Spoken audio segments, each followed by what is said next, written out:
Request है कि हम सब इस आवाज को उठाएं और ऐसा एक माहौल तय करें कि उसके अंदर सरकार मजबूर हो जाए एक ऐसा अध्यादेश, ऐसा कानून लाने पे कि कोई भी इंडिविजुअल हो या पॉलिटिकल इंस्टीट्यूशन हो, वो किसी भी रेप विक्टिम या सेक्सुअल असॉल्ट जिसके साथ हुआ हो, उसके नाम के साथ साथ उसका कास्ट और उसके पर्सनल वेयर अबाउट डिस्क्लोज करना एक पनिशेबल ऑफेंस माना जाए।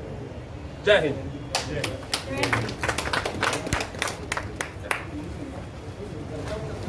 सबसे पहले तो मुझे बोलने बहुत कष्ट हो रहा है क्योंकि जैसे काम हादसा में रेप करते रहा, मीडिया में तो कुछ एक्शन लिया गया कि जो भी रेपिस्ट ने ऐसा किया उसे फांसी की सजा दी। ऐसा एक कॉन्स्टिट्यूशन ऑफ इंडिया में लॉ होना चाहिए कि ऐसे जो रेपिस्ट जो रेप करे उसमें 307 अटेम्प्ट टू मर्डर ना करके, इसको गुमराह ना करते हुए उस पर एक्शन लिया जाए। और इसमें मैंने एक चीज़ देखा है कि मैं एडवोकेट होते हुए मेरे हस्बैंड भी मीडिया में है, तो मीडिया वाले को भी चुप किया गया है। हाथरस में जो भी वो क्राइम हुआ है इसमें सुनने में आया है, मैं बोल नहीं सकती हूँ, लेकिन बहुत ऐसी इंटरनल बातें जो मैं नहीं बता सकती हूँ, बयान नहीं कर सकती हूँ। तो जिस प्रकार मीडिया तो काम नहीं कर रही है, गवर्नमेंट अपने यूपी सरकार योगी जी काम नहीं कर रहे हैं। निर्भया के बाद जो हुआ था एक तो हमें लगा कि इस क्राइम से लोग करने में डरेंगे, रेपिस्ट सब डरेंगे, अपराधी डरेंगे कि भाई हम रेप करेंगे तो हम फांसी के फंदे पर लटक सकते हैं।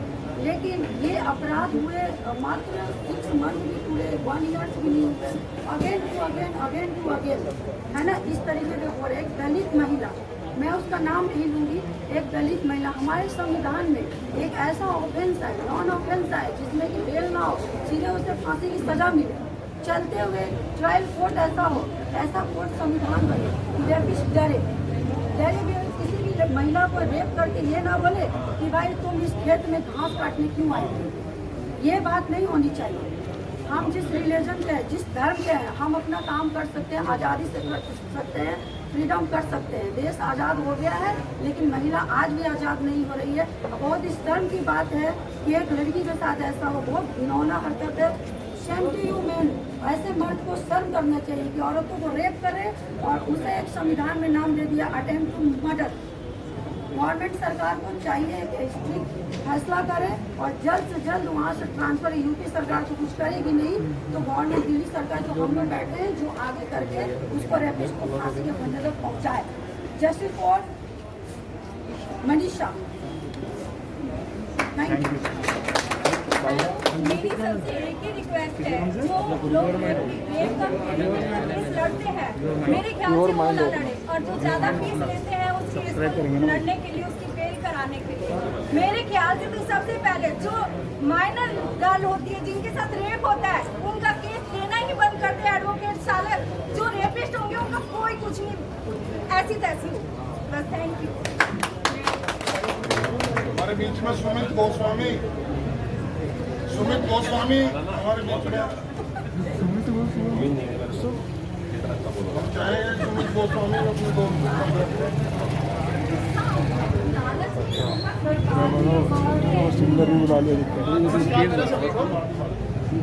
मेरा नाम एडवोकेट सुमित गोस्वामी है। हाथरस गैंग रेप केस जो चल रहा है, इसको हम गैंग रेप कह सकते हैं, कुछ भी कह सकते हैं। अभी तक इसमें कोई भी फैक्टम पोजीशन इस केस की नहीं आई, तो अभी तक टू अर्ली टू साइड वाली बात हो जाएगी कि हम ये कहते हैं कि क्या हुआ है और क्या नहीं हुआ। बट चाहे बेटी किसी अपर कास्ट की हो, चाहे लोअर कास्ट की हो, चाहे मेरी हो, चाहे आपकी हो, बेटी बेटी हो, उसमें कोई भी डिस्क्रिमिनेशन नहीं होना चाहिए। इतना ही कहना चाहता हूँ कि भाई न्यायिक प्रक्रिया उसकी पूरी हो और से जल्द उसे न्याय। धन्यवाद।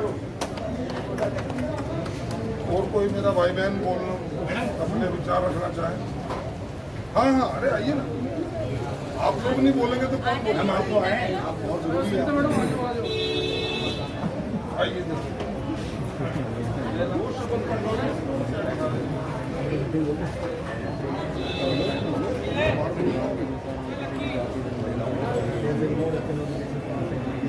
मेरा ये कहना है कि कोई भी जो रेपिस्ट है उसका केस ना लड़े।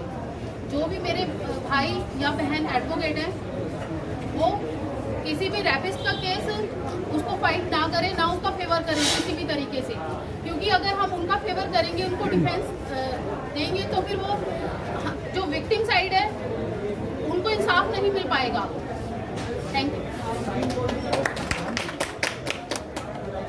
मित्रों, बहुत ही दुखद समय आजकल ये चल रहा है। एक तरफ हमारे देश की बेटी के साथ अत्याचार हो रहा है, एक तरफ हमारे देश के प्रधानमंत्री कहते हैं बेटी बचाओ बेटी पढ़ाओ, एक तरफ लोग कहते हैं बेटियों को सुरक्षा प्रदान करो, वहीं दूसरी ओर बेटियों के साथ ऐसे विभत्स अत्याचार हो रहे हैं।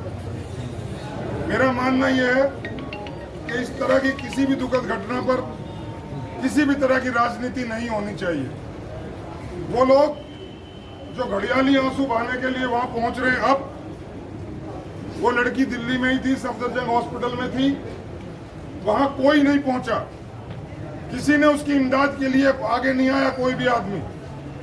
वो सब इंतजार करते रहे कि कब उसकी मौत हो जाए और कब हम गिद्धों की तरह उसके ऊपर जा करके चिपट जाएं और अपनी राजनीति रोटियां सिखाएं।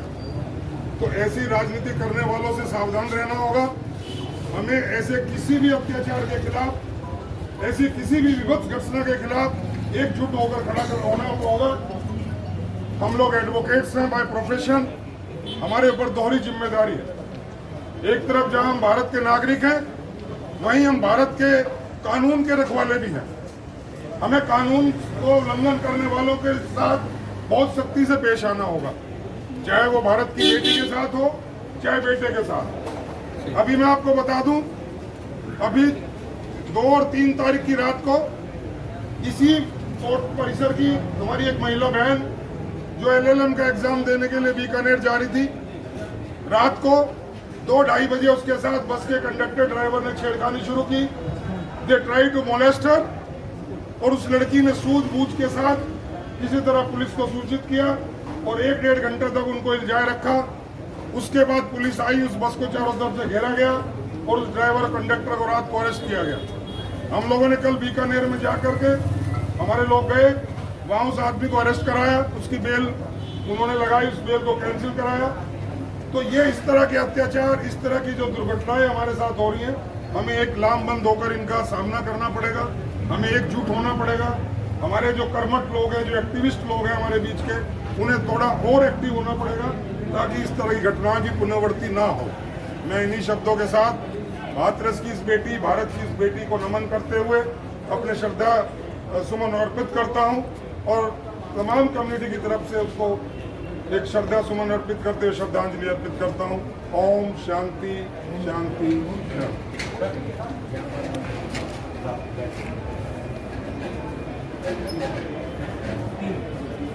और मैं चाहूँगा अब आज की इस श्रद्धांजलि सभा के समापन की ओर हम चल रहे हैं और जैसा कि भारतीय परंपरा रही है, हम लोग 3 बार अपने मन से, अपने हृदय से गायत्री मंत्र का जाप कर इसका फल उस भारत की बेटी के नाम अर्पित करें।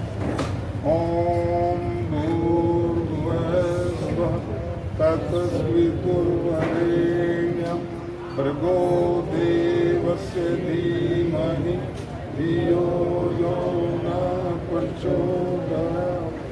ओम भूर्भुवस्सुवः तत्सवितुर्वरेण्यं भर्गो देवस्य धीमहि धियो यो न प्रचोदयात्। ओम भूर्भुवस्सुवः तत्सवितुर्वरेण्यं भर्गो देवस्य धीमहि धियो यो न प्रचोदयात्। ओम शांति शांति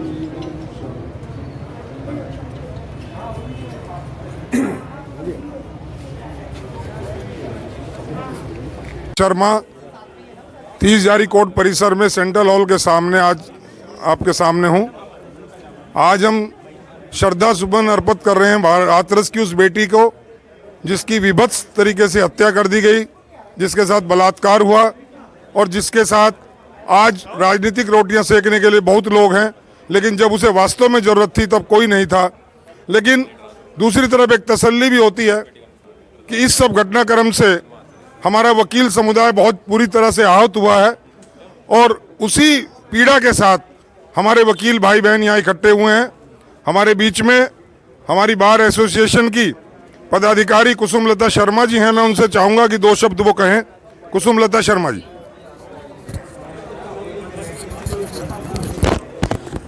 धन्यवाद राकेश जी। देखिए, ये बहुत ही अधिक दुखद घटना है कि हमारे यहाँ पर लड़कियों के साथ अत्याचार हो रहे हैं, और इतना ही नहीं, उनके साथ विभत्स बलात्कार के बावजूद उनकी हड्डी तोड़ दी जाती है, और फिर उसके बाद उसके परिवारजनों को कहते हैं कि आ जाओ। जब वो कहते हैं रात को नहीं करना, तो पुलिस ज़बरदस्ती उनका दाह संस्कार भी कर रही है। तो ये अत्याचार हो रहा है, राजनीतिकरण हो रहा है, जिससे कि हमें इस चीज़ को देखना है, आवाज़ लगानी है, आवाज़ उठानी है, जिससे कि फर्दर और किसी के साथ गलत ना हो। Thank you. हमारे बीच में रवीश डेडा जी हैं।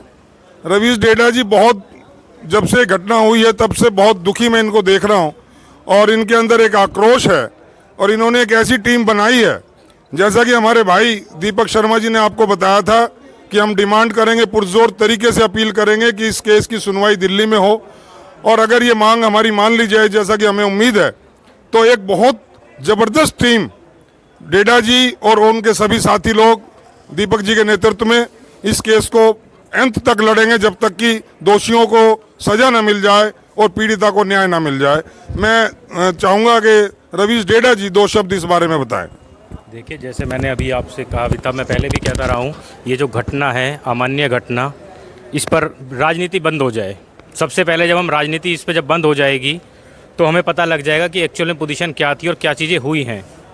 सीबीआई इंक्वायरी कर रही है, सीबीआई इंक्वायरी में जो भी आउटकम आ रहा है, हमें अपनी कोर्ट की जंग जारी रखनी है, और हम ये चाहते हैं कि मुकदमा किसी भी तरह, सुप्रीम कोर्ट, हाई कोर्ट, जैसे भी मुकदमा हो, सुप्रीम कोर्ट इस मुकदमे को यहाँ ट्रांसफ़र कर दे, दिल्ली के अंदर। मुकदमा दिल्ली आ जाएगा, हम लोग, हमारी जो टीम है, हमारे जो अधिवक्ता हैं, सभी मिलकर इस मुकदमे में हम लोग, हमारी पूरी टीम चाहती है कि ये मुकदमा हम करें, और जो भी इसमें मुलजिम हैं उनको सज़ा दिलाई जाए, और जो महिला अभी जिनकी मृत्यु हुई है उनको हम चाहें कि उन्हें न्याय दिया जाए। धन्यवाद।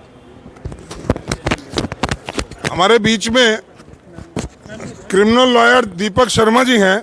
मैं 2 सवाल उनसे चाहूँगा, क्योंकि वो बहुत अरसे से इस साइड में वकालत कर रहे हैं। मैं दीपक जी आपसे केवल एक बात जानना चाहता हूँ कि जिस तरीके से अब तथ्यों को तरोड़ा मरोड़ा जा रहा है, और जिस तरह से तथ्यों को पेश किया जा रहा है, कोई फॉरेंसिक लैब की दुहाई दे रहा है, कोई डॉक्टर्स के ओपिनियंस की दुहाई दे रहा है।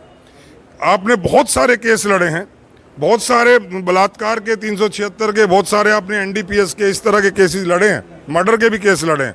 मैं जानना ये चाहता हूँ, और इस आपके माध्यम से सब लोगों को ये बताना चाहता हूँ कि क्या रेप के 15 दिन बाद या 14 दिन बाद अगर उसकी टेस्टिंग की जाएगी, तो क्या उसमें रेप की पुष्टि होगी? क्या ये सही तरीका है? क्या इसमें कोई कोताही हुई है? इस बारे में आपका क्या कहना है? अपने विचार डालें। देखिए, इसके अंदर कानून का ये कहना है कि जितनी डिले होती जाएगी इन्वेस्टिगेशन के अंदर, उतनी एविडेंसेस वीक होती जाएंगी। इसके अंदर कोई प्ली ये ले रहा है कि हमें स्टार्टिंग के अंदर रेप का पता नहीं था, रेप के कोई एलिगेशन नहीं थे, इस कारण से हमने उस एंगल पर कोई इन्वेस्टिगेट नहीं करा, या डॉक्टर्स का ये जो मीडिया के थ्रू मेरे को सुनने में आ रहा है, उनका ये कहना है कि भाई इसके अंदर हमने, इन्वेस्टिगेटिंग ऑफिसर ने कोई भी रिक्वेस्ट नहीं भेजी थी इसमें रेप के एंगल से भी बॉडी को इंस्पेक्ट करना है। तो उस विषय में मेरा ये कहना है कि सुप्रीम कोर्ट की जजमेंट कई बार आ चुकी हुई है कि जब भी आपको, चाहे वो इन्वेस्टिगेटिंग ऑफिसर हो, चाहे वो डॉक्टर्स हो जो एग्जामिन कर रहे हैं, आपके सामने कोई भी पेशेंट या कोई भी शख्स आता है जिससे हल्का सा भी आपको डाउट हो सकता है, 0.1% भी, कि ये सेक्सुअल असॉल्ट का केस हो सकता है, तो आपको हर एंगल से उसको इन्वेस्टिगेट करना है और उसके शरीर को एग्जामिन करना है, ताकि कोई भी जो एविडेंस है वो खत्म ना हो सके। लेकिन बहुत ही दुर्भाग्य वाली बात है इस केस के अंदर जो सुनने में आ रहा है कि जी लड़की ने स्टार्टिंग के अंदर कोई रेप के एलिगेशन नहीं लगाए थे, इस कारण से हमने उस पॉइंट से इस चीज को इन्वेस्टिगेट ही नहीं किया या हमने उसको एग्जामिन ही नहीं करा। तो इससे हमेशा केस वीक होते हैं। मेरी रिक्वेस्ट ये है कि आप तर्क वितर्क की बातें छोड़कर जो आपकी कमियां हैं उनको मानिए, क्योंकि आपकी कमियों का खमियाजा एक तो भुगत चुकी हुई है। भुगत कौन चुकी हुई है? जो उसका शरीर है। लेकिन उसकी आत्मा को अभी हमने जवाब देना है कि उसकी आत्मा को हमने न्याय दिलाने के लिए क्या करा है और क्या नहीं करा है। तो कम से कम मेरी रिक्वेस्ट ये है कि ऐसा कोई काम मत करो कि हम उसकी आत्मा को भी न्याय ना दिला पाए। बहुत बढ़िया बात कही दीपक भाई ने कि शरीर तो चला गया लेकिन आत्मा अजर अमर है। कम से कम हम आत्मा के सामने शर्मिंदा ना हो, और ख़ास तौर से एडवोकेट्स कम्युनिटी शर्मिंदा ना हो कि हम बताते हैं कि हम न्याय दिलवाते हैं, तो हम एक ऐसी मरहूम आत्मा, एक ऐसी मरहूम पीड़िता जिसकी आत्मा आज पूछ रही है, आज इंतज़ार कर रही है कि मुझे कब न्याय मिलेगा, मेरे साथ जिन लोगों ने दरिंदगी की, जिन लोगों ने मेरे साथ विभत्स अत्याचार किया, मेरे साथ बलात्कार किया, उनको न्याय कब और कैसे मिलेगा। तो हम सब की जिम्मेदारी है, अहम जिम्मेदारी है कि हम इसमें पूरी पुरजोर तरीके से कोशिश करें ताकि पीड़िता को न्याय मिल सके और अपराधियों को सज़ा मिल सके। धन्यवाद दीपक जी। तो ये थी आज 30 जारी कोर्ट के वकीलों द्वारा आयोजित एक श्रद्धांजलि सभा, जिसमें मैं आपको बता रहा था लोगों के विचार, लोगों के अंदर का आक्रोश, और ये आक्रोश ज़रूर अपना रंग लाएगा, पीड़िता को न्याय मिलेगा, दोषियों को सज़ा मिलेगी। इसी उम्मीद और विश्वास के साथ मैं विराम लेता हूँ। धन्यवाद। जय हिंद, जय भारत।